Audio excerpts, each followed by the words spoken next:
Hello, this is Jesse from NAPCO Tech Support. And in this video, we're going to go over how to add expansion zones to the FireLink panel. As always, we're going to start by creating a GemC or Firewall 32 account and uploading the default program already in the panel. The FireLink can be expanded using EZMH for non-powered conventional zones, SLC signal line circuit, or wireless. In order to add conventional non-powered devices, we're going to add an EZM expansion, the GemC EZM8. We would add this by going to System Assignment, EZM Assignment, and picking the available bank of zones we want to use for 8-zone fire, which will automatically populate 2 addresses. We click Apply and OK. Next, to add SLC to the system, we go to System Assignment, RF Receiver SLC section, and we make our first available board, Fire SLC, apply and OK. And now we have zone 17 to 32 available for SLC or wireless expansion. So we would click on the RF receiver SLC point box, pick our device type, which is Fire SLC. We'd pick what device we're going to be installing, a smoke, heat, pull station, EZM1 or 2, duct detector.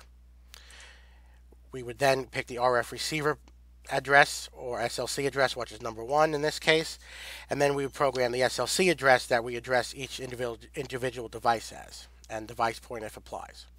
We click OK, and we can repeat this on consecutive zones for different types, such as a heat detector.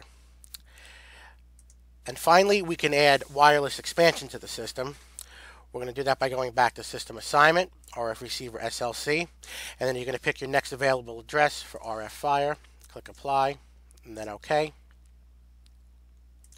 And then you would simply type in the RFID of the detector that you're adding, the wireless smoke, heat, or WLWD point on a pull station or a conventional device.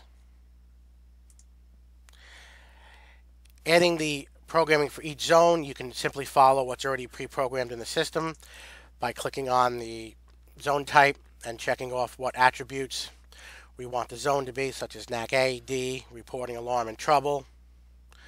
We can also make it a supervisory zone, water flow, or carbon monoxide zone type. Now, just to review, we went over how to add expansion points to our FireLink panel. As always, for more information, you can visit us on the web at tech.napcosecurity.com. Thank you all for watching.